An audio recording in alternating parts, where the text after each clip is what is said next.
Thank you very much, Charlie, for your kind introduction. And it's great to have this opportunity to talk about Frank Sinatra.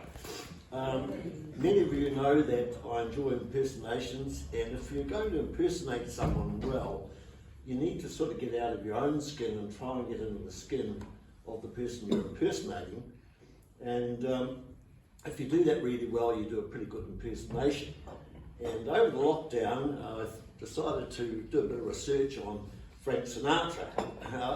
All your older ones would remember him quite well, some of the younger ones not so well, but I think it's fair to say he was one of the great entertainers of the 20th century. And I say that because he was so versatile. He was a great singer. He sold about 150 million records in his career, and in doing that he was right up there with Bing Crosby, Elvis Presley, the Beatles and Michael Jackson. And so he was really at the very top of that, and as well as that, he would do more stage performances than anyone who lived, because he started when he was about 15 and he carried on until he was 80 doing stage performances, and sometimes he'd be performing 45 times a week, so he did a lot of that sort of thing. As well as that, he was a great film star. Some of you may know he starred in 58 films, and he had many awards, including an Oscar for the movie, what was it now? Someone knows the movie. From Here to Eternity, remember?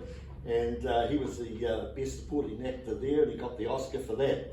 As well as that, Frank was a great philanthropist.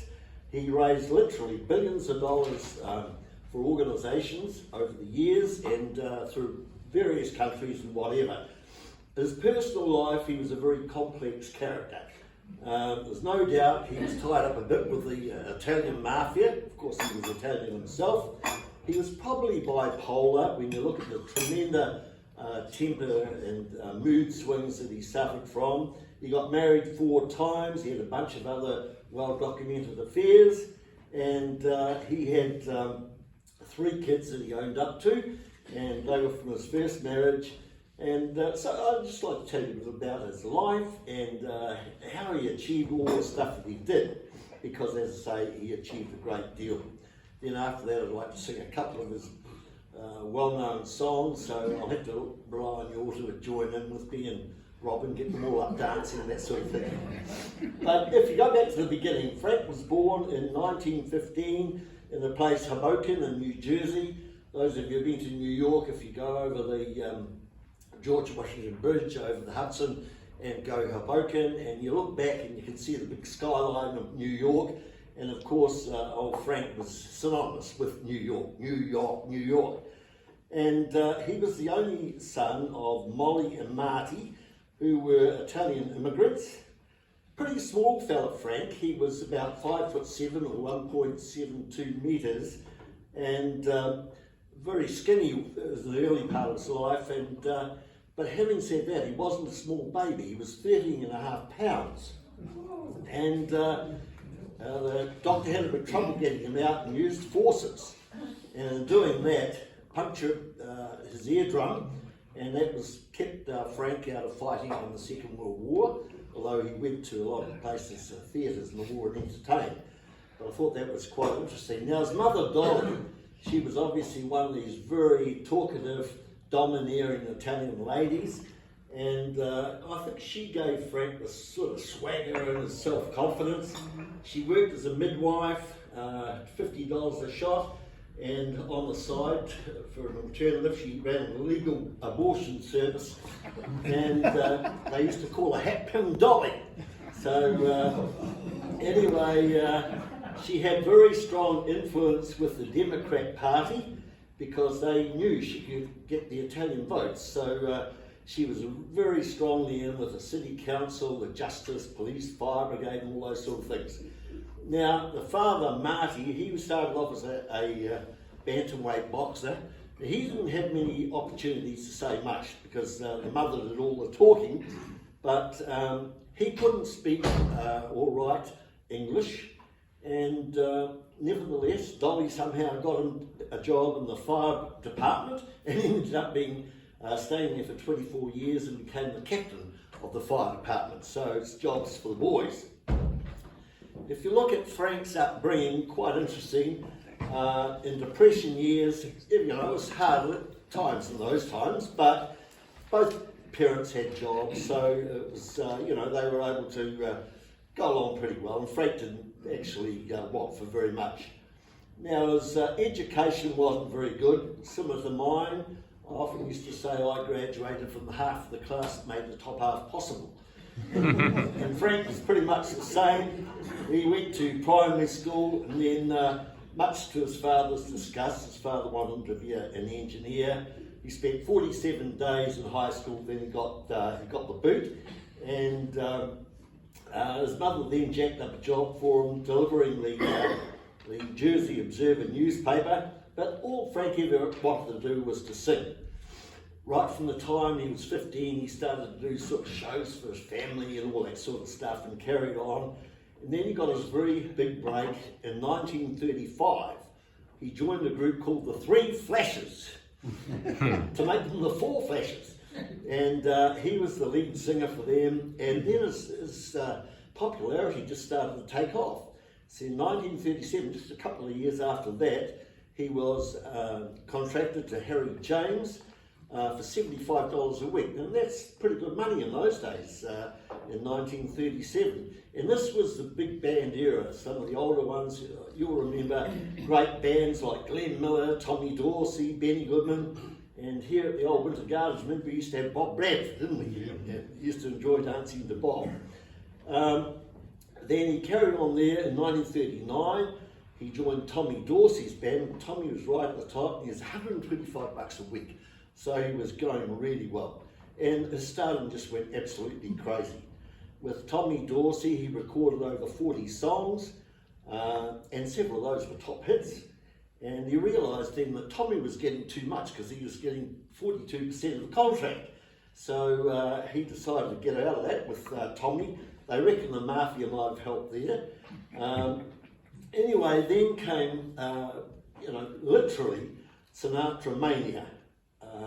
He had a great manager, a fellow George Evans, and George used to get about 20 girls, give them free tickets to the shows, and pay them an extra $1, and they had to go in there and scream and yell and make up they were fainting. And then because he knew that if they did that, all the other girls there would do the same sort of thing, and this was known as the Screaming Bobby Sox era.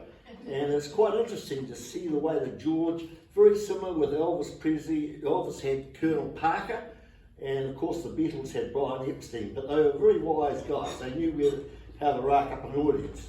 But having said that, in terms of popularity, there were over 1,000 fan clubs around America at that time, Frank Sinatra fan clubs. So you can imagine how really popular he was. He signed up with Columbia Records, and the first 9 hits, first 9 recordings he made, 7 of them were top hits. So that's how popular he was. And then the war came, as I said, with a perforated eardrum. He couldn't go to the war to fight, but he went to many of the theatres. After the war, about 45 to 48, it just went absolutely crazy. Just to give you a sort of an idea, in 1946, for example, he was performing on stage about 45 times a week. He was singing over 100 songs a day. He was earning over $100,000 a week. And at that time, he was selling about 10 million records every year. So that continued for about 5 years. Frank Sinatra was the man, right? And at the same time, he was doing some films. Then if you came to look at his overall career, towards the end of 49, 50, early 50s, his popularity started to drop off, like a lot of those sort of overnight sensations do. Didn't help very much in 1950 because he divorced from his wife Nancy. His first wife Nancy had a very stormy relationship with Ava Gardner. Some of you old timers remember her. She was a wonderful film star. And it got to the point where Frankie used to spend a lot of money. He almost got broke. A typical case of today's cock of the roost, tomorrow's feather duster. And he got rejected by Hollywood, and he had to borrow $200,000 from Columbia Records to pay his back taxes, and things were really falling over. And this was where Frank got in with the mafia, because the mafia down in the casinos in Las Vegas, and they owned all the casinos, they gave him work. And he got very friendly with those guys down there, and he was very much the chairman of the board, and at that time he started the Rat Pack with, remember, Dean Martin, Peter Lawford, Sammy Davis Jr., those sort of guys.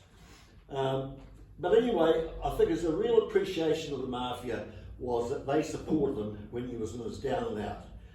And you'd have thought by that time, about the 50s, early 50s, that would have been the end and he would just quietly faded away. But then we saw in the early 50s a remarkable turnaround in his career, a real revival. I think it could be attributed to two things. Firstly, he made that movie From Here to Eternity, and it must have been a fantastic performance, got the Oscar, and his popularity with films just went through the roof. Then he teamed up with a fellow, Nelson Riddle. Many of you would have heard Nelson Riddle in his orchestra, and he reckoned Nelson Riddle was the best music arranger in the world, and from then on his record sales would go through the roof, and he succeeded that way really for the next 45 years, right through to the age of 80. One small exception.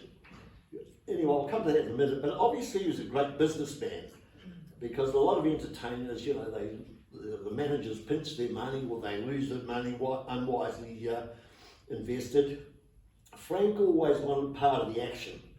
If you look at it there, he decided, well, Capitol Records are making too much out of me, so he got out of Capitol Records contract and started his own record label, Reprise Labels Records. And he made a fantastic success of that. A few years later, sold it for about $100 million, so that was a pretty good deal. He purchased film rights, he bought into the casinos in Las Vegas, and he was chairman of the board, as I say. He had a remarkable capacity for work.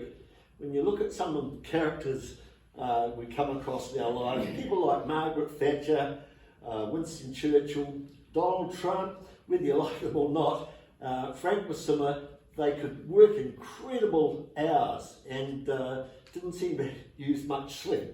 And right through to the age of 80, as I say, he worked at that pace. Now, the one exception that I mentioned before was in 1970, he was totally exhausted. His voice started to pack up, and he decided to have an early retirement. So in 1970, he pulled out, and but he didn't last long, about 2.5 years. Then he wanted to come back. He missed the stage so much. So at Madison Square Gardens, they had the famous concert, Old Blue Eyes, as he's always known. Old Blue Eyes is back. And it was a great success. Then he went down to Caesar's Palace in Las Vegas. And then he went on a couple of world tours. Some of you may remember in 1974, he came down to Australia, got himself in a huge problem down there, because he described the journalists in Australia as bums and pimps and parasites. They were his terms, so they weren't too pleased, and insulted the Australian woman as bucket and a half whores, which is terrible to say. But so he's in real hot water. You know, the hotel didn't service the room, and when he wanted to fuel the plane to fly home, they wouldn't fuel the plane out at the airport. And there was a very interesting conversation between the boss of the ATCU and Frank's legal fellow, and it sort of went like this: how the hell, Bob, am I going to get my man back home to America? And the reply from Bob was, listen, mate, unless he's a bloody good swimmer, it's not going to happen. Bob, actually, if anyone could guess who that is, head of the ATCU at the time was Bob Hawke. They became the Prime Minister. And I laughed at Bob Hope that week on his show back in the States. Said the reason why they let Frank fly home was that the fella in charge of the union woke up one morning with a kangaroo's head beside the bed. So, now if you look at the politics, as I say, he followed his mother Dolly very much a Democrat, and but he had great friends. He performed for all of the presidents from FDR right back in 1944, right through and till his death. He great mates with Ronald and Nancy Reagan, very good friend of JFK, and in fact they thought that perhaps Frank almost swayed that election. Apparently he was approached and he went to Sam Giancana, who was the head of the Chicago Mafia, and said, we want to see if we can get the Teamsters Union vote. And so history showed that he carried Illinois, that it was a swing state, and then he got. And the Mafia thought, oh, we'll get some, real handouts here. Unfortunately, Jack Kennedy appointed his brother Bobby Attorney General. Some of you remember, and he went on an all-out war against the Mafia. So if you look at his personal life, just to cover a few things there, he, as I said, got married 4 times, plenty of other affairs.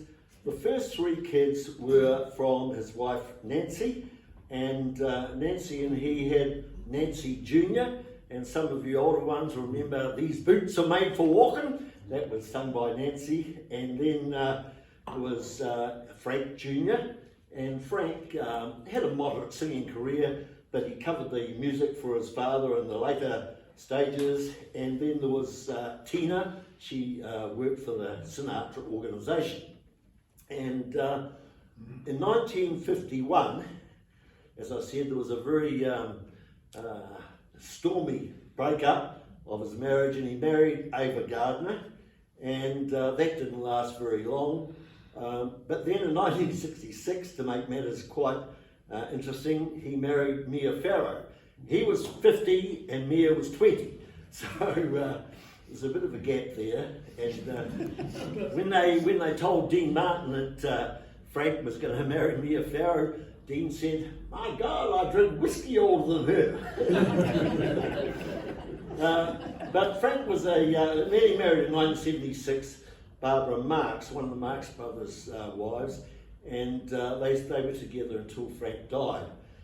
He was a great social animal. He just loved women, parties, and playing around. As Oscar Wilde said, he could resist everything but temptation. And he had all-night affairs. His favourite drink was Jack Daniels. And he used to drink up to a bottle of Jack Daniels whiskey a day. He just loved it. And the doctor said to him one day, "Frank, how do you feel in the mornings when you wake up and you've drunk a bottle of Jack Daniels whiskey?" And Frank said, "I never get up in the mornings." But he was a great character. He had those huge mood swings. But having said that, he was a pretty caring personality. If you heard people were going through hard times, very often anonymously, he would donate huge amounts of money. He was a great mate, like when Dean Martin's son got killed in the air crash. Dean was so depressed and that, and Frank was very caring towards him. When Sammy Davis Jr. Got cancer and got behind on his tax, Frank picked up the tab. And he raised those billions of dollars, literally, for charities all around the world. He hated racism and hated anti-Semitism, those sorts of things. And I can remember one occasion when Sammy Davis Jr. down at the Sands Hotel in Las Vegas, they said, "Well, Sam can entertain here, but he can't stay here." Frank said, "Well, you go and get stuff, the show's off," and they soon changed their minds on that. So he worked hard, he lived hard, right up to the age of about 80. Then his health started to decline. He had health problems, he got a bit of Alzheimer's, and the end came, as Charlie said, on the 14th of May, 1998. And the night after he died, the Empire State Building, all the lights shone blue for old Blue Eyes' death. And down on the strip down there in Las Vegas, all of the lights were shut down and the poking machines were shut down for 2 minutes. Just to remember old Frank. And if you have a look at what was in the coffin beside Frank, there were 400 invited mourners at the funeral and thousands outside, and in the coffin were family mementos, including a bottle of Jack Daniel's whiskey and a packet of Camel cigarettes, which he always used to love. On his grave is inscribed, "A well-loved father and husband, the best is yet to come," which is one of his old stories, one of his old hits. So that's the story of Frank Sinatra, and when I reflect on him, all the people I impersonate, I would have loved to have met. Frank, however, I think I'd really like to meet him on one of his good days only. So the song says, very aptly, he lived a life that's full and he did it his way. Thank you very much.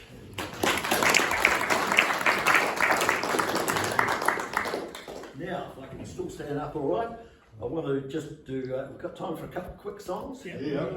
Righto. First one I'd like to sing is Richard Rogers' The Lady is a Tramp. So, and thanks to Mike who gave me a hand with this.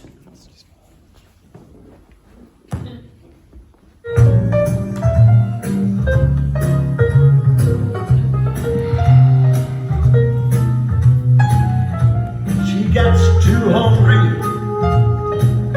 for dinner at 8. She loves the theater, but never comes in there late. And she would never bother about people she may hate. Yeah, that is why the lady is a tramp. She don't play dice games with barons or earls. She don't go down to Holland wearing ermines or pearls. And she don't mix no dirt with the rest of those girls. Yeah, that is why that lady is a tramp. She loves that soft, cool, warm wind in her hair, and life is without care. She's broke, that's all oak. I love California, so cold and damp. That is why that lady is a tramp. If she gets too hungry for dinner at 8, but she adores that theater, however, I never comes in there late. And she never bother about who she may hate. Now that is why that lady is a tramp. She don't play dice games with barons or earls, and she don't go to Harlem wearing ermines or pearls, and she don't mix no dirt with the rest of those girls. Yeah, that is why that lady is a tramp. She loves that soft, cool, knock down, groovy, windy, way out in her hair. Life is without care. She's broke, what the hell, loves California, so cold and damp. That is why that lady, that is why that lady, that is why that lady is a tramp. Thank you.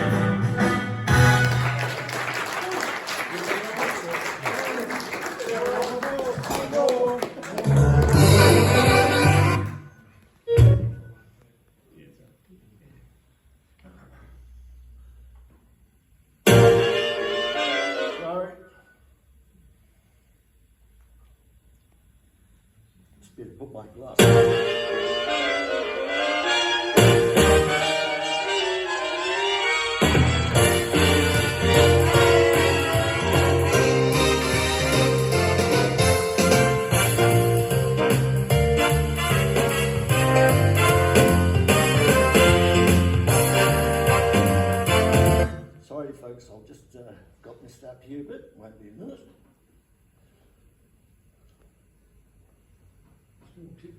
I thought I'd sing, or try to sing Frank's famous song, My Way.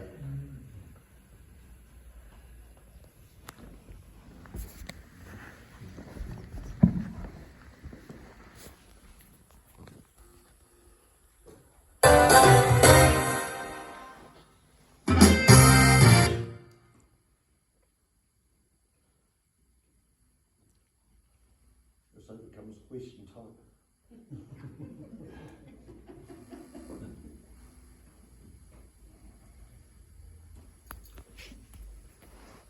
Sorry, the bit of thanks for you finding that next song.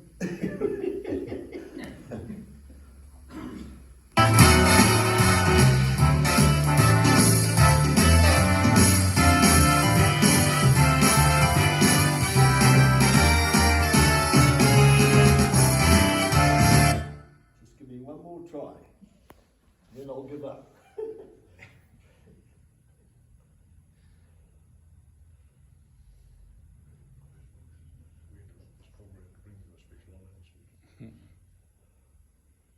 Just do it a cappella.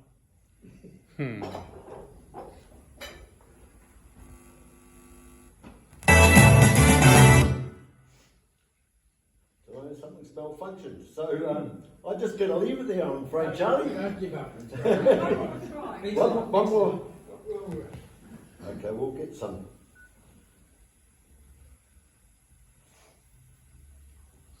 I can hum for you, if that's all right. We could all hum. That's peachy tips. This looks like it might be it. Bill Sadaka wrote this. And now the end is near, so I face the final curtain.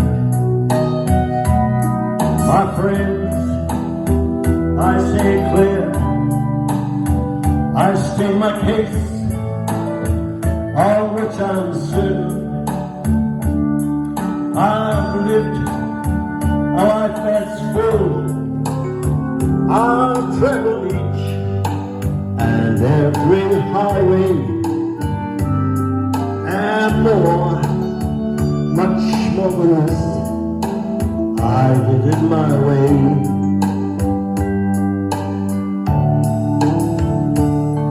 Regrets, I've had a few, but then again, too few to mention. I did what I had to do. I saw it through without exemption. I planned each charted course, each careful step of the byway, and more, much more than this, I did it my way. Yes, there were times, I'm sure you knew, when I bit up more than I could chew. But through those, when there was doubt, I eat it up and I spit it out. And through those, I walked tall and did it my way.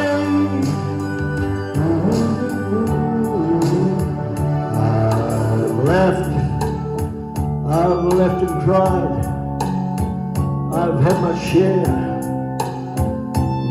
of losing.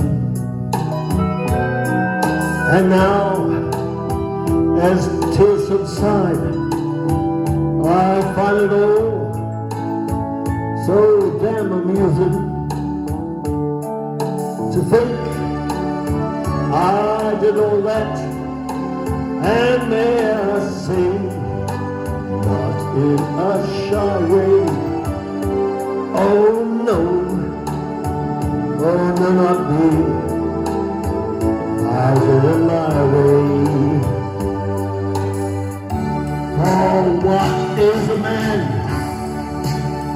What has he got?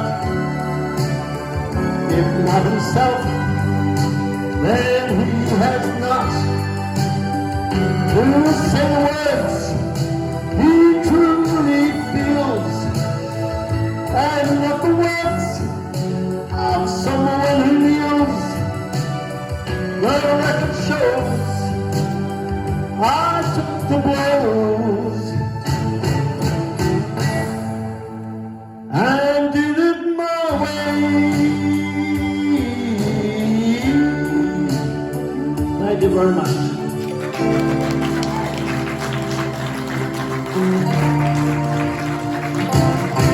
My way. Thank you.